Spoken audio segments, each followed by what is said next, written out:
Welcome, guys. Today we are speaking to an incredible athlete, a friend of ours for so many years. And let's welcome Clinton Mack from Team Cyanosis. And let's welcome him to Let's Talk Expedition Africa. How are you, Clint? How's it, Heidi? So nice to see you. Not in person, but this is our new reality for the time being. For the time being, wonderful. I haven't seen you forever. It feels like too many years back. We were looking forward to seeing you in Lesotho a couple of weeks ago, I must be honest. So yeah, now we've got to wait another year. Well, I hope it's going to be even better. So waiting for another year. Well, it's not even a year anymore, but waiting might make it so much better.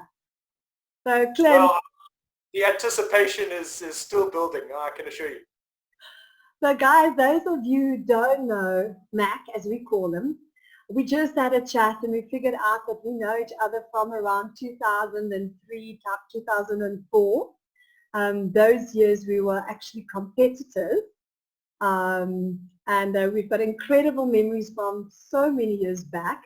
And obviously after Heidi decided to get children and start organizing adventure races, Glen just continued racing, and his team has got an extensive pedigree, basically, of international races, and they're definitely one of our best teams in our country, and like a good role model and an export model, how can I say it, for adventure racing in South Africa.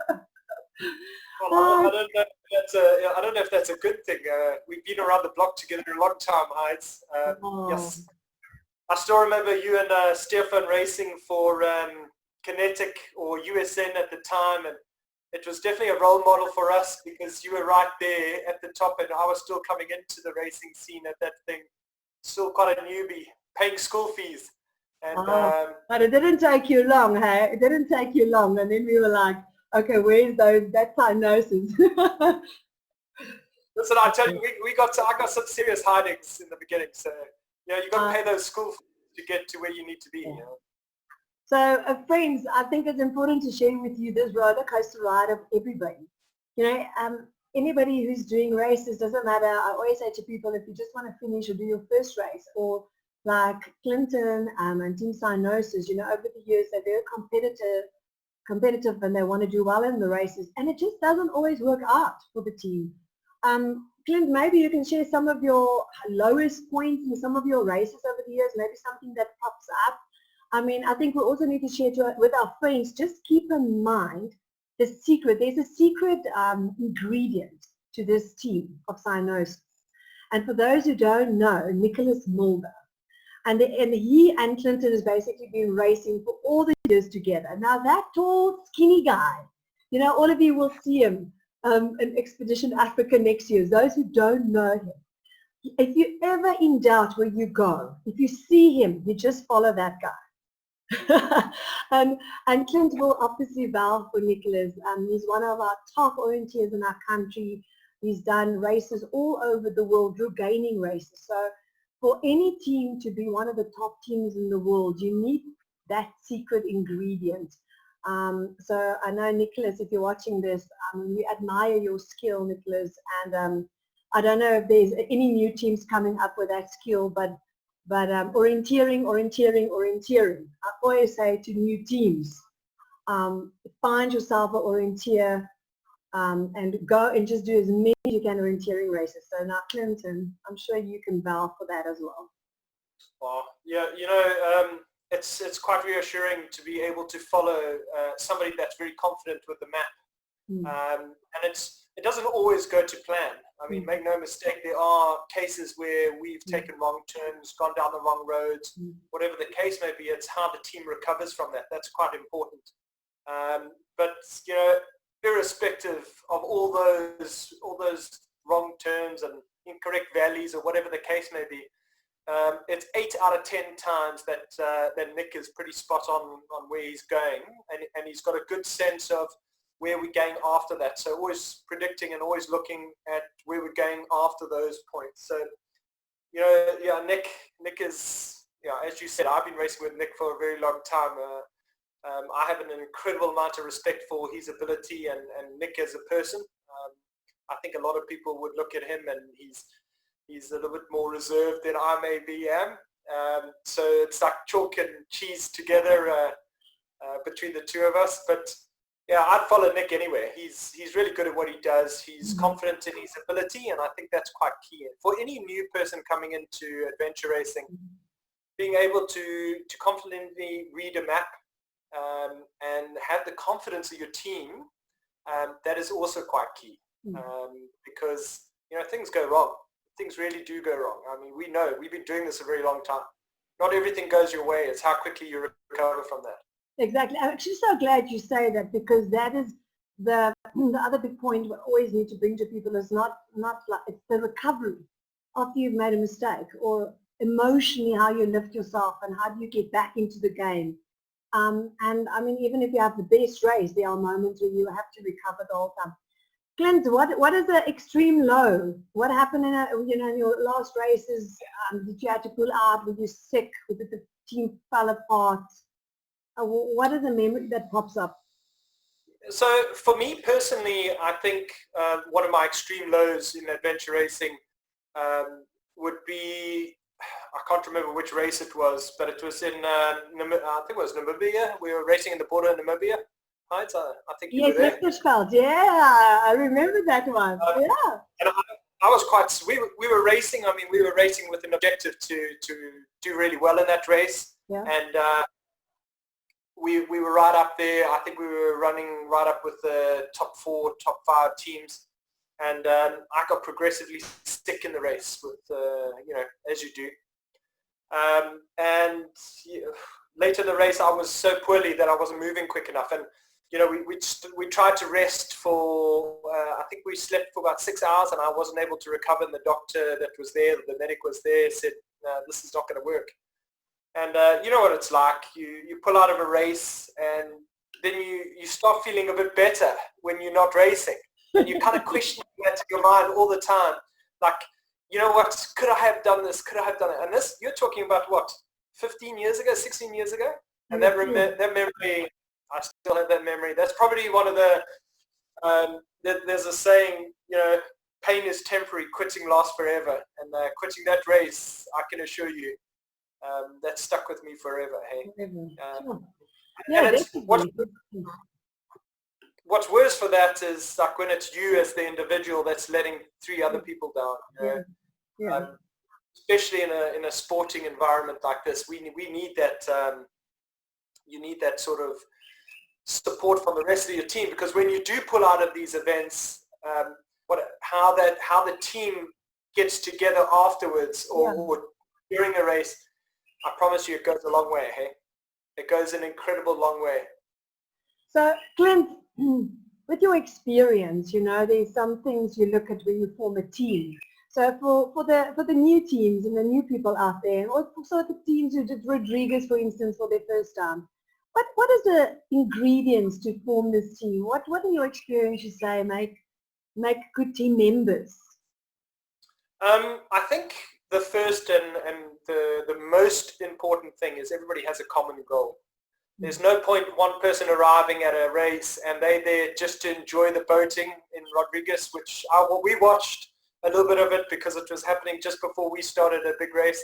And if one person's there just to enjoy the scenery and the experience, and then you've got 3 other people there that are looking to podium or to win the race, or you are going to have drama.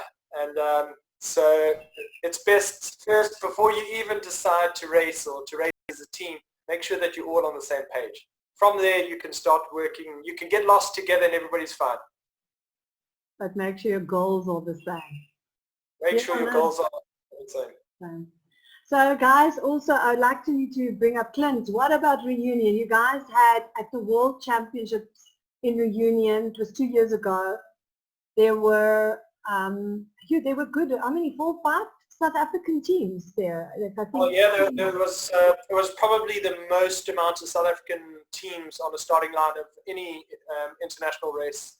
That was really awesome. We were there as well, and I remember from our side we just followed it and promoted all the South African teams and stuff. And you guys had a solid performance there. It was a very, very hard race. It was actually brutal. and you just excelled. You did fantastic. You guys came 10th, overall, and that put you like, I think that was the race that really put you there. That you got you're one of the top racing teams in the world. How do you feel about that race? Reunion. Well, the result is one thing, but I mean that race was incredibly brutal. When you're doing it, it's not fun. Make no mistake, it hurts. Everything's sore. When we sat in the race briefing before the race started, and Pascal said, you know what, the first leg, 35% of this field is not going to get to that end of first leg, then you need to understand that there's something big coming.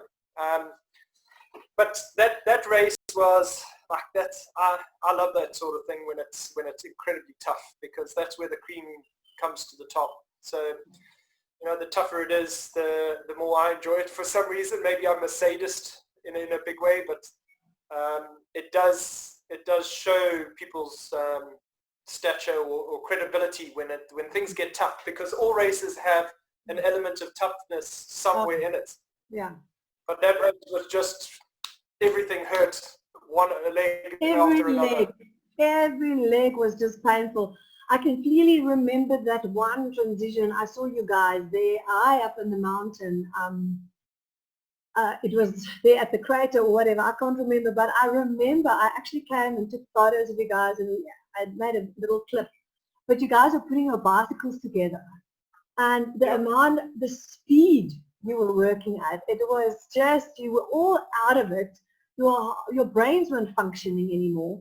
You're just standing, but you were all composed. All had some, part of your personality was still working, and you just continued with, you do what you need to do. But everybody was just standing there, and you watched these teams, and you were one of the teams. Like I said, you speak slowly, you put everything together. And I mean, what you will do, how quick you will do these transitions when you are fresh, and when you, like 4 or 5 days into a race and you hardly slept, maybe 6 or 7 hours. It's just incredible what the body can do, and it's such an inspiration. And also you kept your cool all the time. I don't know, just in front of people, and once you're off around the corner. I think trying to keep the composure, we all have shortcomings. So we know as a team we all have shortcomings as individuals. We try and focus on using everybody's ability and everybody's strengths within the team to achieve the common goals. So that's what we try and work on. And this year, in fact, we had quite a good team training camp before we were heading to Lesotho, and we were hammering those things down. So we had a clear objective of what we wanted to achieve in Lesotho. But that does come with experience. But it's important to share that to all the new teams as well, is that, everybody, I believe everybody has the ability to achieve and to do these races on such little sleep and in those sort of demanding things. It's getting out of that comfort zone, getting out. Somebody needs to push them outside of their comfort and understand that their limits are what they can see is in their mind, not necessarily what they're capable of doing. And that's my belief. It doesn't matter who joins the team or who comes in from a new perspective, even the new teams that are racing, because you guys have done an incredible job bringing new races into the sport in South Africa. So, we're watching it, and like you pointed out early, thanks for that, Heidi, that we're a bit old in the sport. We've been doing it a while, but the thing is, like, these new guys that are going to race, they're hungry for this information. And there's a lot of good teams. There's a lot of teams that have been in South Africa, and those 5 teams that were racing Reunion, they were all top quality caliber teams. I mean, we made no mistake. We arrived there and we did not want to be beat by a South African team. So, and every other South African team had the same objective. So yeah. So very strong field. Now I think it's spot on what you say. The new teams and the younger people, the people who's dreaming of more adventure races, they are so much wonderful talent, but they need to understand it might take some time to be patient. The team are not always, like you say, ready. that everything always works out, and you need patience in the sport. And you need to know that you need to race. By sitting on the sideline, you get only experience by racing. And you know, like you said, look at how that one pull-out event of yours so many years back is still haunting you. And you still also need to experience that to make you a better racer.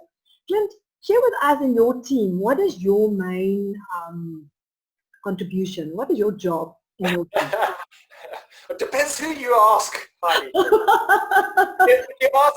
If you ask Nick, I think Nick would say more on the lines to irritate him.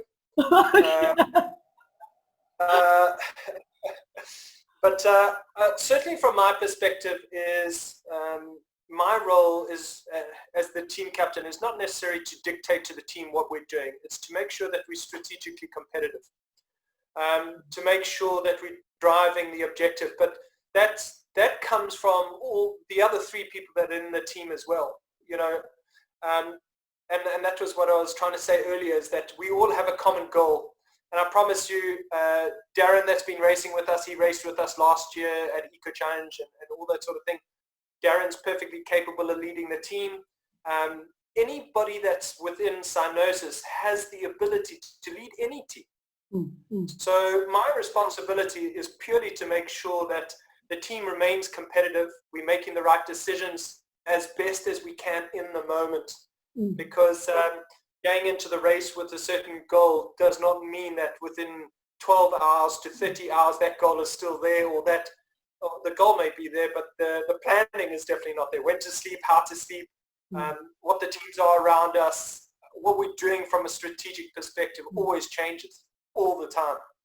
So I must say, like you say, one thing of adventure racing, it changes. You need to be adaptable. Like the weather comes in. You capsize your boat, something breaks, the wheel, your bike breaks. I mean, there's just so many elements that can go wrong. Like you said, and then you still need to be able to handle all of those and then adjust and go on. But isn't that so much like life, Heidi? I mean, we're experiencing emotional highs and lows in 6-7 days that people will do in 10 years. So we're compounding this in an adventure race. The highs and lows that we're doing, that we're trying to manage right there and then, is a roller coaster. It's an absolute roller coaster. It's an emotional roller coaster. Yeah. Yeah. It's extreme. It's so intense. Oh, well, Clint. Clint, yeah, I mean, it's phenomenal. I mean, the stories and the histories and the emotions to it. I mean, for me, it's utter and a complete love. I think I'm drawn to it. I mean, sometimes even my boy, my son said to me a few days ago, "Mommy, you just love adventure racing." I still love you more. No, Heidi, that's your passion for the sport and that you've put into the South African adventure racing thing. It shows. It goes a long way. So I love all of these stories, and I love all of the people and the ups and downs and how you come over it. And when I see you coming over the finishing line, and now that I'm not racing anymore, I still live it. But listen, Glen, I know. I just got to say one thing, Heidi. Yeah, tell me. Going back to reunion, which is quite a memory, is that the one checkpoint you were at the highest point. I don't know if you remember where the first leg of the race where we trekked for 150 kilometers or something like that. Yeah. And you and Heidi, Stefan were at the top of that mountain there, and it went a long way to see a familiar face. And we go to all these international races around the world, and we have never had such support from anybody that's local, anybody that we know at these international races. And that race, when you guys were at that race, it was like a whole different thing. And it was just you and Stefan there. And it was an incredible feeling. I mean, it's hard to describe. You can ask anyone within the South African teams how motivating that is. Something so small goes such a good way. Hey? Yeah, that was incredible. We actually hiked up before we thought we would get there before the first teams. So we started. We hiked up as well.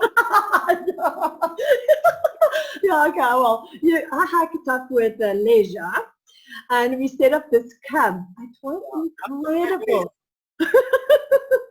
And I even had the Expedition Africa flag there. Yeah, no, that is special. I'm sure you heard the Vuvuzela as well, which I was blowing. I don't know if you can remember that. No, we do. We remember that. The duck fought. Glen, well, it's our pleasure. It is our pleasure. It is wonderful to be at these races, and when you see your own people doing well, and you support everybody, of course, but of course it's sort of your country and your people. So it's just a privilege for us even to be there. Clint, I know you're not allowed to say a lot, but for our South African viewers, I need to tell you all that you all have heard of Echo Challenge. So if you haven't heard of that before, it's now the time to Google Echo Challenge. Clinton is not allowed to say anything what happened, but I think it's very important just to bring it to everybody that there were a lot of teams who obviously entered from South Africa and all over the world, but they were the chosen team, Team Cyanosis, and they were privileged to do the Echo Challenge. It was basically started on the last day of just after Rodrigues, and it was that same time period. And he's not allowed to tell us how his team did, but from our side, we just want to say congratulations for representing South Africa on a big TV show. Please tell our friends where and whenever, we don't know when it's going to come out, but where can they view it when it comes out? And obviously I will share and post it as well on our page. But tell us, what is Echo Challenge? So Eco Challenge it's just as is every one of the adventure races that you guys have put on. It's just it's a brand that was around from, I think the last race they did was 2002. So it's a reinvention of that Eco Challenge series. It's known as the world's toughest race. It's going back to grassroots where adventure racing is in its most extreme sort of elements. Going to go race in jungles, going to go race in leech-infected waters, being really tough, being put into scenarios that, you know, there's not very many outs and very many exits and all that sort of thing. And that's Eco Challenge. So, and it will be on Amazon Prime. There's rumors floating around that the series is complete. There will be 10 episodes on Amazon Prime. So it will be an international series. Yeah, that's as much as I can say the race, about the race. I mean, you're going to have to watch it to see how the South Africans do. But of course, it was a wonderful experience, and again, one of the races which maybe afterwards, whenever it's launched and whatever, we can have another chat, and then you're in a position where you can say all the hardships and the ins and outs of that race. I actually can't wait. It's been some time since I've spoken about the race, and you know, it will be nice to have a good discussion once the series is out, and once we're allowed to talk about the race, what actually happened, what went down. Yeah. No, that will be cool. I would love to, so we can have another chat at some point. But guys, for those of you who don't have Amazon Prime or whatever, I'm sure we're all going to get it, and we need to have a look at the Eco Challenge, and yeah, it's going to be phenomenal. It's a big show. Mark Burnett, the presenter was Bear Grylls. Correct, yeah. So it's obviously amazing, and Clinton and his team could be privileged enough to be on that starting line. So yeah, we'll chat with that one again. So guys, before we close off, Clinton, you know Lesotho. Please tell us a little bit, all our new teams, the international teams who's listening. Clinton had many years ago his first experience of Lesotho, and they will be on the starting line next year for our 10th edition, and I'm sure they are going to run for obviously the podium. I'm sure that's your goal, or one of the top teams, obviously. No pressure. But tell us, what can our international teams and those who've never been to Lesotho, what do you think must they prepare themselves for, Clint? My first experience of Lesotho was, I think it was 2002, 2003 for the Drifter series, and I got a serious hiding there. That was before I started racing with Cyanosis, and I remember that race. It was a 250 kilometer race. the race, we got there, the whole place was flooded because Lesotho, anything can happen. Within a 12-hour period, you can have 3 different climates or 4 different climates in 12 hours. That's quite key to remember. But the entire place was flooded. The organizer parked all the cars on the side of the road and said, guys, you're starting in half an hour, get ready. And I mean, you know, I got a phone call to join a team, and the guy basically said, I've got the right mentality or temperament. I don't know if that was a compliment or not. And he said it was 250 Ks. I looked at Cape Argus. I mean, I rode Cape Argus in, I think, just on 3 hours or something. How long can 250 Ks take? Yeah, I had a rude awakening there. We didn't even finish the first leg. And the first leg was on the Roof of Africa motorbike route. I think it was a 60 kilometer or what it felt like a million kilometers to me. We didn't even finish that. I think we were coming over the trekking legs, and the rest of the adventure racing community was on almost finishing the entire race. So I got a serious hiding on my first Lesotho experience, and when your race came up into Lesotho, it's just something that the team has to do. You know, to go back out there, some unfinished business with the Lesotho terrain. We've trained a lot in Lesotho. The environment's unbelievably stunning. The mountains are spectacular. If you don't know South Africa, or if you Google South Africa from a international perspective, and you're looking at savannas and safaris and all this low flat area, Lesotho is nothing like that. Lesotho is big mountains. Yeah, big mountains. Big mountains, a lot of water, can be extremely cold. Yeah, just do your homework. Definitely, I think people follow our photos as well. We've not been to one scouting trip, and I'm talking about 3 days maybe, where we didn't have sunshine, where you burnt to pieces, and the next moment we frozen, you know, like have to put our jackets on, and the weather just started, and there's an icy wind on top of those mountains. Like, the sun is shining, but the wind is cutting through. So people, don't be fooled. But you're at the elevation. I mean, you're approximately 2,500, 3,000 meters on an average. So, you know, with elevation, the climate is not the same as Johannesburg or Cape Town, or, you know, at sea level or at 1,500 feet or meters. So my advice for any teams coming up to Lesotho is, pack your beanie. Doesn't matter how hot it is, pack your beanie. Well, it might be an advantage for the international teams who comes, you know, the race is in April, and they just basically finish with their winter season. So, you know, I think our South African teams might suffer more. So pack your beanie. But Glen, just one last thing is that, you know, funny thing is we raced in Patagonia in 2012, I think it was, in snow, in blizzards, all sorts of things. The coldest I've been ever racing has been here in South Africa. I wasn't that cold in Patagonia. I haven't been cold in the international races. The coldest I've physically ever been is here in South Africa. Okay, so there you got it, friend. Yes, experience. But Glen, we have a journey of how many races we know each other. You did Swaziland's race, Expedition Swaziland. You did the Wild Coast race, which was an incredible race as well. You did Knysna, and we are so looking forward to see you guys back in Lesotho next year. Keep up the good training, get motivated and all of that stuff, you know, like pick up the pieces again. But thank you for joining us, and we'll have a chat. I think we'll have a chat soon after that Echo Challenge is out, and sharing all the inside stories. But thank you so much for your time, and all the best. May Lesotho be the best race ever, and let's have a wonderful year. Thanks. Thank you, Heidi. It's been great to chat to you, and we look forward to Lesotho. We really are. Yeah, thanks, and thanks for inspiring all the new teams.